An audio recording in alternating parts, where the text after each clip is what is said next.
It was just after midnight on March 9th, 1997, when one of the greatest rappers of all time got ready to leave for a party in the Hollywood Hills. At around 12:30, he left with his entourage in two green 1997 Chevrolet Suburbans, headed towards Steve Stout's house. Steve Stout was a record company executive, and he was hosting a wild party. The house was so overcrowded, the music so loud, and the smoke so thick that neighbors called the Los Angeles Fire Department. When the LAFD got to Stout's home, they looked around and shut the party down. Meanwhile, the rapper, oblivious to all this, was still on his way, traveling in the front seat of one of the Suburbans alongside his associates Damon D-Rock Butler, Junior Mafia member Lil Cease, and driver Gregory G. Money Young.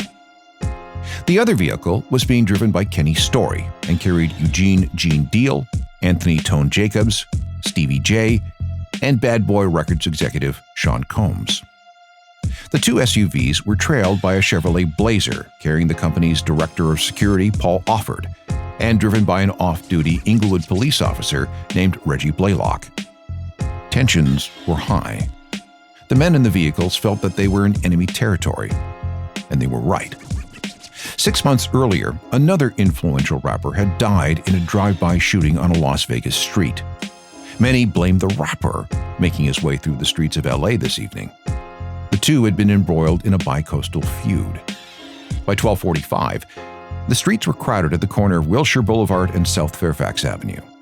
Many people on the street had left venues on what is known as Museum Row as the rapper's SUV stopped at a red light. Less than 50 meters away, a dark-colored mid-90s Chevrolet Impala SS drove toward the side of the rapper's Suburban. The driver of the Impala, a black man wearing a light blue suit and a bow tie, stopped beside the car, lowered his window, drew a 9mm pistol, and fired 6 shots into the Suburban. The rapper was hit 4 times. He was rushed to Cedars-Sinai Medical Center, where doctors performed an emergency thoracotomy. Their efforts, though, were fruitless. He was pronounced dead at 1:15. It was the death of Notorious B.I.G.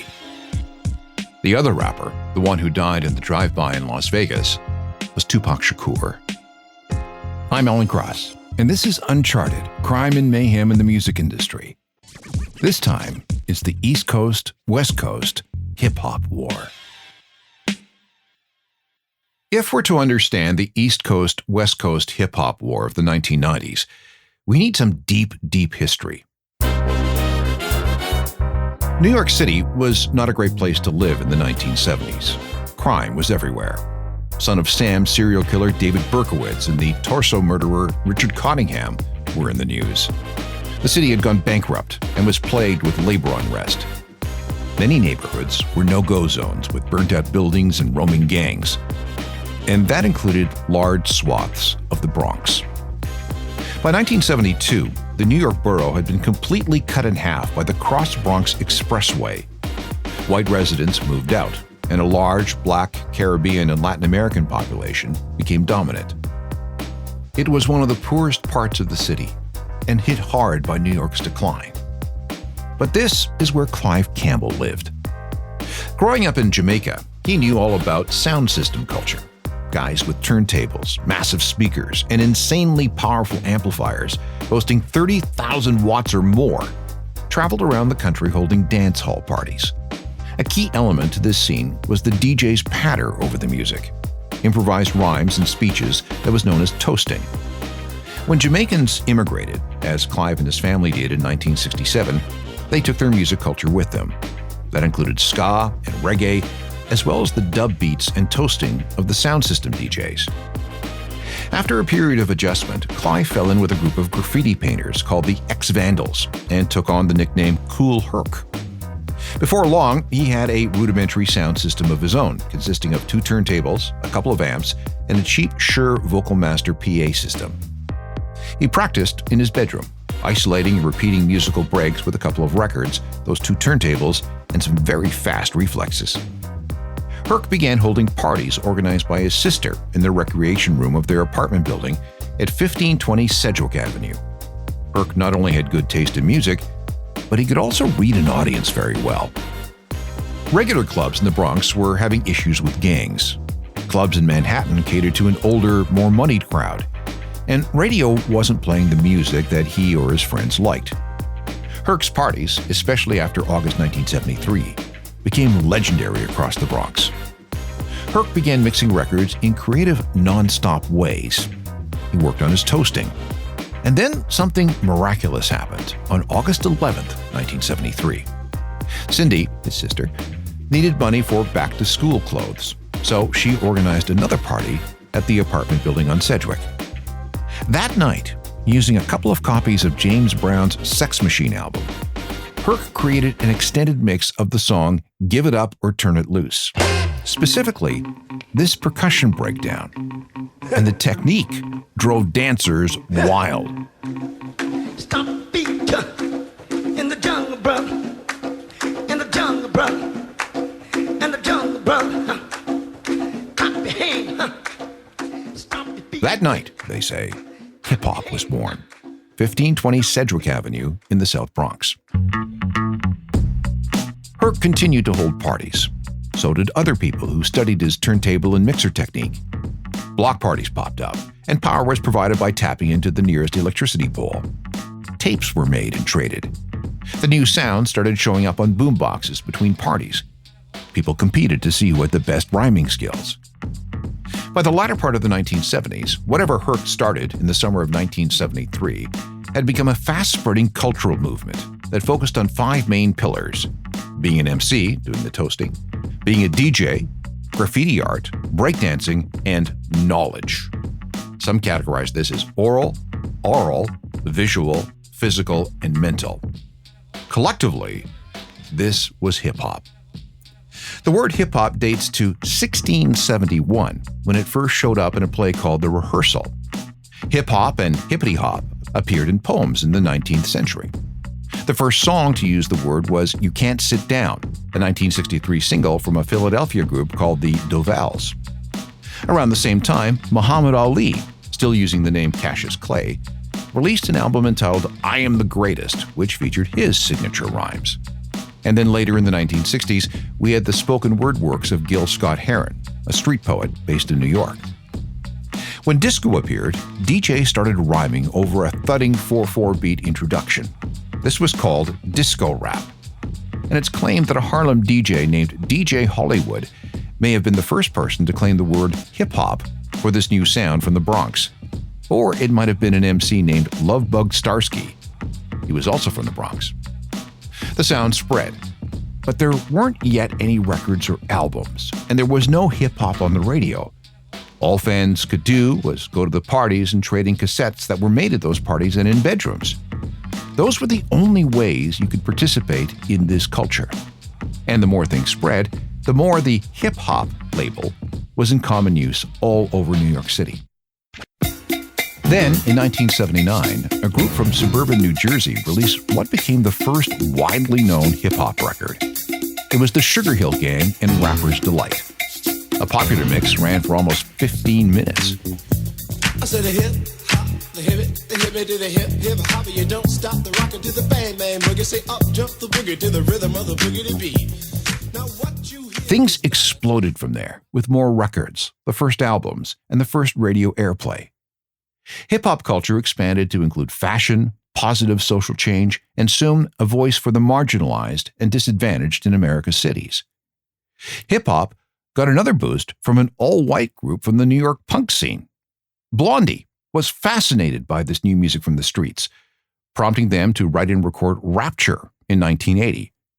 It was all over the radio, selling 1 million copies, and becoming the first record with a rap section to reach number 1 on the top 40 singles charts. Fab Five Freddy told me everybody slide. DJ spinning, I said, my, flash is fast, flash is cool, Francois, c'est pas, flash ain't no do, and you don't stop, sure shot, go out to the parking lot, and you get in your car and drive real far, and you drive all night, and then you see a light, and it comes right down, and it lands on the ground. By the early 80s, the terms hip-hop and rap had become interchangeable. More records were released. It was on the radio. And even major record labels started to become interested. Here's where we could really get into the weeds with discussions of the first death of hip-hop, which laments the street sound going mainstream, the maturation and evolution of rhymes, politically conscious rap, new school hip-hop, and the golden age, which began in about 1986. But the big takeaway is that all of this was based on the East Coast. Grandmaster Flash, Curtis Blow, Africa Bambaataa, Run DMC, LL Cool J, Public Enemy, KRS-One, A Tribe Called Quest, Eric B. and Rakim, Schoolie D, De La Soul, Boogie Down Productions, Big Daddy Kane, and even the Beastie Boys, the first rap group to have a #1 album, all came from New York and the surrounding area. They birthed and nurtured hip-hop. But this music was too good to stay in just one place. Hip-hop began to spread across the country and around the world, with 1990 being a pivotal year. That's when we got You Can't Touch This from MC Hammer, Fear of a Black Planet from Public Enemy, Tone Loc's Wild Thing, and even Ice Ice Baby from Vanilla Ice. From then on, hip-hop was not just a New York thing anymore. However, this began to lead to some schisms. Rappers on the West Coast had their own ideas of what hip-hop should be. And this is where the problems began.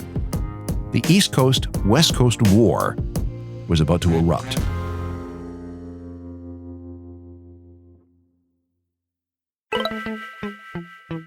East Coast hip-hop artists and fans know that the music was born and bred on their streets. They had the history, the struggle, the street-level authenticity, and all the early innovations. By the late 80s and early 90s, some members of the scene felt that they'd earned the right to feel that their community was superior to all other hip-hop communities. However, hip-hop had also found purchase on the West Coast, especially in and around Los Angeles and the Bay Area. That part of the U.S. had its own social challenges with crime, riots, poverty, and police brutality. And unlike the East Coast, rap fans in L.A. had KDAY, an AM radio station in Redondo Beach, which was the first radio station that we know of to play hip-hop 24/7. West Coast stars began to emerge.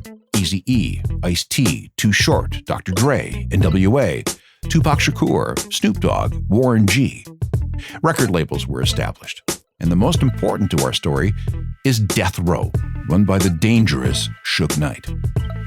But as good as this music was, it was downplayed by fans of what was happening on the East Coast.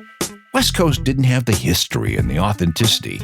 Therefore, it was, they said, inferior.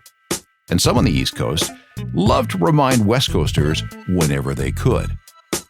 The first shot came from the Bronx when rapper Tim Dog released an album entitled Penicillin on Wax.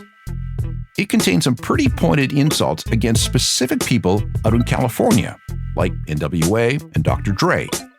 Here's an example. This track is called F. Compton.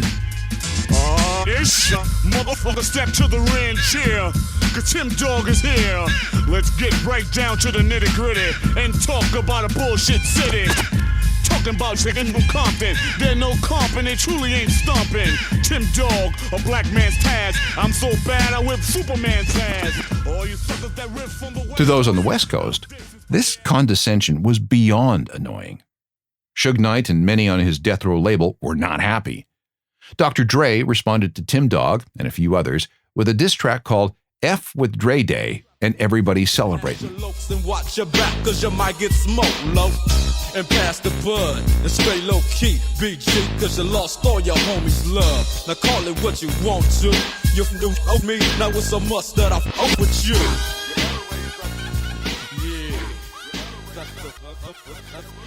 A clean edit of that song reached number 8 on the Billboard singles charts, something that angered a lot of those on the East Coast. Other hits came from Tupac, with 2 big albums and a couple of acting roles. In 1993, Sean Puff Daddy Combs founded Bad Boy Records in New York City. The label had some immediate success with records from Notorious B.I.G. and Craig Mack. Then came November 30th, 1994. Tupac was at Quad Studios in Manhattan. He'd agreed to record a verse with Little Sean. Pac was low on money and needed some fast cash. He'd been on trial in New York on charges of sexual abuse, weapons, and sodomy. Outside the studio was Junior Mafia, a group associated with Puff Daddy's label. They shouted at Pac as he went in. Then, suddenly, 2 gunmen appeared in the lobby and ordered everyone to hit the floor. When Tupac hesitated, he was shot 5 times and robbed of his money and jewelry. None of the wounds was fatal. Tupac was conscious as he was wheeled out on a stretcher and alert enough to give the bad boy people on the sidewalk the finger as he was loaded into the ambulance. A day later, Tupac was convicted on that sexual assault charge and jailed at Rikers Island. In an interview with Vibe magazine, Pac insinuated that Sean Puff Daddy Combs and Andre Harrell of Uptown Records were somehow involved in the shooting. Puffy visited Pac in prison and assured him that neither he nor his associates had anything to do with the shooting. However, things ramped up in February 1995 when Notorious B.I.G. released a B-side with the title "Who Shot Ya" on Puffy's Bad Boy label. Although the song was supposedly recorded before Tupac's shooting, Pac believed that Biggie was actually taunting him. Who shot ya? Separate the weak from the opsa. Leap hard to creep them Brooklyn streets. It's on and up all that bickering beef. I can hear sweat trickling down your cheek. Your heartbeat sound like Sasquatch feet. Thundering, shaking the concrete. The bad feelings continued to build through 1995, and then things went nuclear.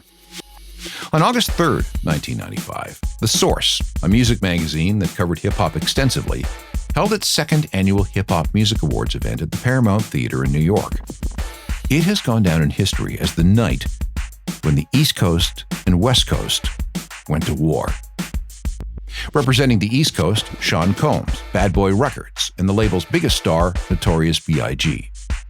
Representing the West Coast, Suge Knight and Death Row Records.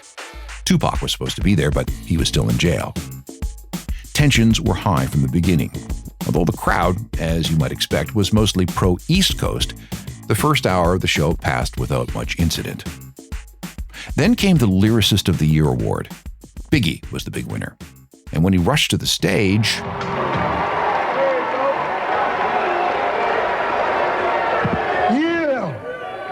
Yeah, y'all know what I'm trying to do. Straight up Brooklyn in the house, representing. this amped up the East Coast supporters. Then came the Bad Boy Records performance. It started with this little bit from Sean Combs. I live in the East, and I'm gonna die in the East.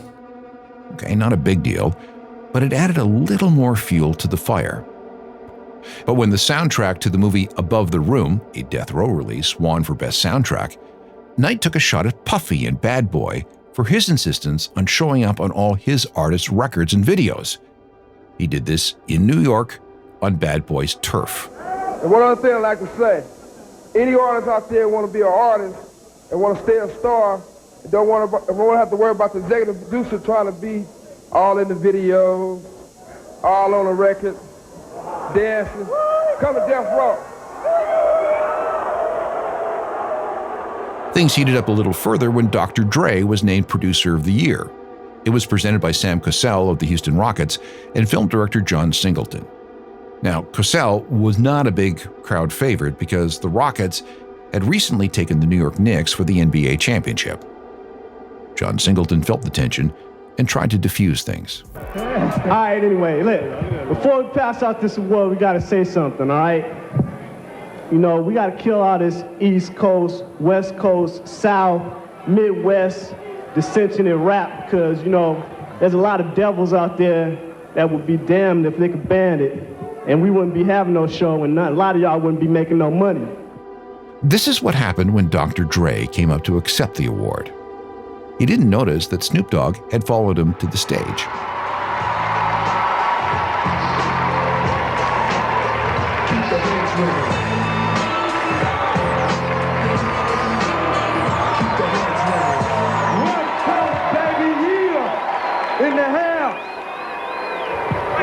Wait. The East Coast don't love Dr. Dre and Snoop Dogg? The East Coast ain't got no love for Dr. Dre and Snoop Dogg and Death Row? Y'all don't love us? Y'all don't love us? Well, let it be known then. We don't give a fuck. We know y'all East Coast. We know where the fuck we at. East Coast in the motherfucking house. Snoop and Dre were booed off the stage. And this was supposed to be a celebratory gathering of the hip-hop world? A little later in the night, Sean Combs had his turn to speak when he presented the award for Solo Artist of the Year. I'm the executive producer that a comment was made about a little bit earlier. But check this out. Contrary to what other people may feel, I would like to say that I'm very proud of Dr. Dre, of Death Row, and Suge Knight for their accomplishments. You know what I'm saying? I'm a positive black man, and I make music to bring us together, not to separate us, and all this East and West that needs to stop. So give it up for everybody from the East and the West that won tonight. When the winner was announced, it was Snoop Dogg, he and Snoop embraced on stage. And Snoop seemed conciliatory. Oh, we doing it like players now. That's right. Now that we done made the East Coast, West Coast thing officially one love, I want to thank everybody out here for putting me in a situation where I could win an award like this, being from Long Beach, California. You know what I'm saying? I appreciate the respect y'all give me and all my comrades in this music game, and we continue to keep G-funking y'all like we should do each and every motherfucking year. LBC you. In other words, if you're cool, we're cool. But if not... When Wu-Tang Clan won for Best Artist of the Year, they tried to bring the peace. But the crowd would have none of it. Forever and ever, hip-hop is going to be rising up, you know what I'm saying? And Wu-Tang going to keep it 100% real for all y'all real niggas in the house, you know what I'm saying? Word up. Yo, check it out. Put your guns up one time, right? Put your guns up, put your guns up. East, West, put your guns up one time. On the count of three, we're going to say peace, all right? 1, 2, 3, peace! All right, Wu-Tang forever, baby, word up. The final 2 awards went to Bad Boy artists in the East Coast. Single of the Year, Craig Mack's Flavor in Your Ear, and Biggie's Ready to Die for Album of the Year.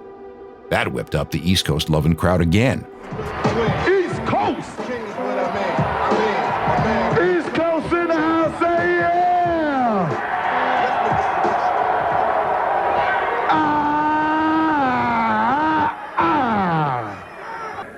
Peace. By the time the night was over, everyone realized that something massive had just happened. But what exactly? Going into the 1995 Source Awards, the East Coast-West Coast thing had been mostly people yammering at each other in the media. But after that night, it was an actual transcontinental beef with a lot of very hard feelings.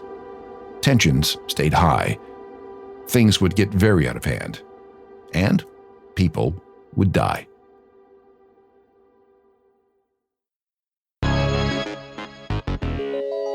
After the Source Awards in August 1995, there was a lot of bad blood between rappers and record labels on the East Coast and rappers and record labels on the West.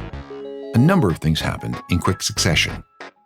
That September, about a month after the Source Awards, producer and rapper Jermaine Dupri had a birthday party in Atlanta. Suge Knight and Puff Daddy were there. Somehow things boiled over and ended up with Big Jake Robes, a friend of Suge's and someone involved with Death Row, was shot dead as he tried to get into his limo. Knight accused Puffy of somehow being involved.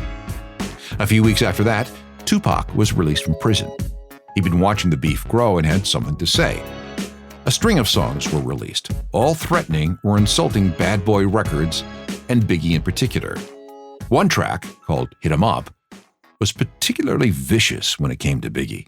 Yo, I ain't got no friends. Yeah, I'ma do this track. West Side, M.O.B., Bad Boy Killer. Hey, Fat Boy. First off, touch your chick in the click you claim. West Side, when we rock, I'm equipped with game. You claim to be a player, but I bust your wife. We bust on Bad Boys, brothers touch for life. Plus, Puffy trying to see me beat hearts I rip. Others got into the act. Mobb Deep, a group from Queens, dropped a diss track about Tupac.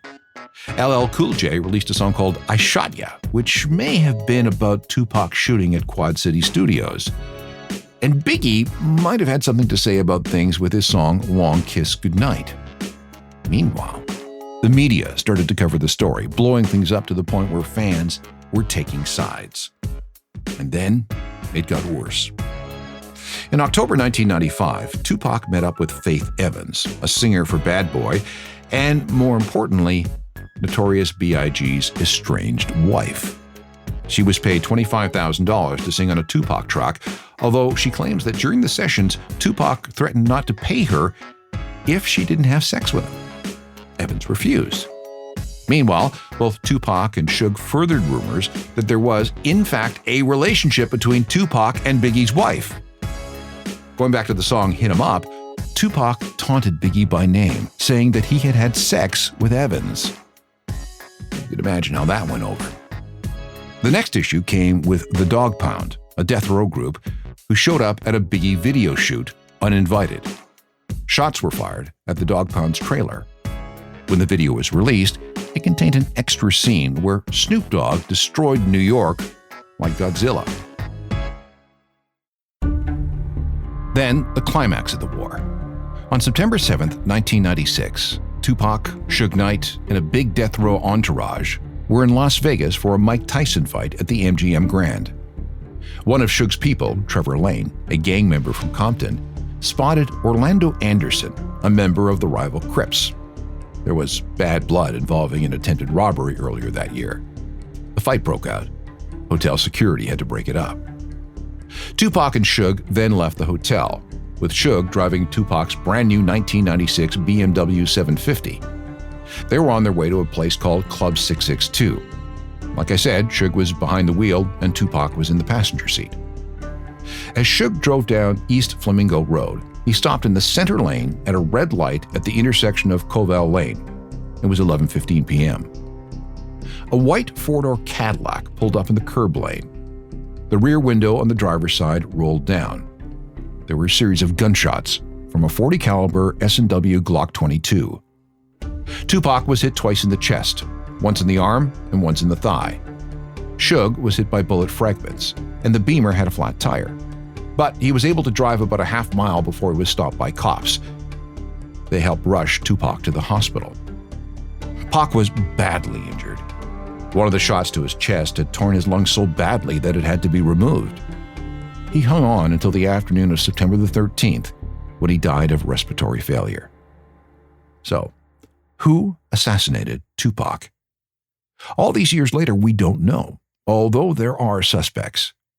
And what was the motive? Again, it's unclear. And did someone order this killing? Unknown. Whatever the case, the biggest star on Death Row Records was dead at the age of 25. Fast forward 6 months to around 12:30 in the morning of March 9th, 1997. Biggie and his entourage had just left for that party up in the Hollywood Hills, and he was in the front seat of that green GMC Suburban. At 12:45, that SUV stopped at a red light on the corner of Wilshire Boulevard in South Fairfax. A dark-colored late-model Chevy Impala pulled up on the passenger side, and the driver, who was a black man in a light blue suit and wearing a bow tie, pulled out a 9mm pistol and opened fire. Biggie was hit 4 times. The first 3 weren't fatal, but the 4th. It entered his right hip and went through his colon, liver, heart, and the upper lobe of his left lung before lodging in his left shoulder. And even though he was in an emergency ward in minutes, he died about a half hour later. Just like we saw in the Tupac murder, we have no idea who the shooter was in the Biggie assassination.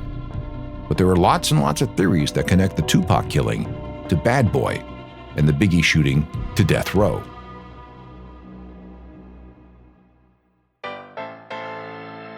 When it comes to Tupac, 3 of the 4 people who pulled up in that white car next to them in Las Vegas are dead. Most fingers point at DeAndre Smith, one of the dead men. In the Biggie case, the shooter may have been someone named Wardell Faust, a member of the Bloods gang who allegedly had some kind of financial beef with Biggie. Officially, though, both murders are unsolved and the cases remain open. Between the deaths of Tupac and Biggie, there were attempts to calm the feud down. An East Coast-West Coast peace summit was convened at a Chicago mosque by Louis Farrakhan, the preacher at the head of the Nation of Islam. This was in late September 1996, just days after the Tupac shooting. Then, in February 1997, Snoop Dogg and Sean Combs appeared at a press conference together, calling for an end to the bicoastal beef. But less than a month later, Biggie was dead. On April 3, 1997, all the key figures were again called to Chicago by Louis Farrakhan. The only person not there was Suge Knight, because he was in jail for violating his parole in connection with the events that happened the night Tupac died. Since then, the beef has died down. Unity, alliances, and collaborations began to form and solidify. There's been precious little in the way of East Coast, West Coast diss tracks. Snoop Dogg has fared the best, becoming an entrepreneur, a TV star, and a collaborator with, of all people, Martha Stewart. Suge Knight, however, kept breaking the law and was sent back to jail multiple times. He's currently in a correctional facility in San Diego and won't be eligible for parole until 2034, if he makes it that long. He's not in great health. Death Row Records went bankrupt in 2009. In 2022, Snoop announced that he was buying all of Death Row's assets with the exception of anything by Tupac or Dr. Dre. Sean Combs went through all his incarnations, Puffy, Puff Daddy, P. Diddy, and made millions in the music industry, only to have it all fall apart when he was charged with sexual assault, kidnapping, and more. Bad Boy Records still exists, but without Diddy's involvement. The East Coast, West Coast hip-hop feud remains one of the wildest periods in music history. Let's hope we don't see anything like this again. You can catch up on all episodes of Uncharted by downloading them from your favorite podcast platform. If you have any questions or comments about anything you hear on the podcast, shoot me an email, alan@alancross.ca. We can also meet up on all the social media sites, along with my website, ajournalofmusicalthings.com, which is updated with music news and recommendations every day. And there's the free daily newsletter you should get. Oh, and please check out my other podcast, The Ongoing History of New Music, which deals with rock music at large. There are hundreds and hundreds of episodes that you can enjoy for free. See you next time for more stories of crime and mayhem in the music industry. Episodes arrive every 2 weeks. Technical productions by Rob Johnston. I'm Alan Cross.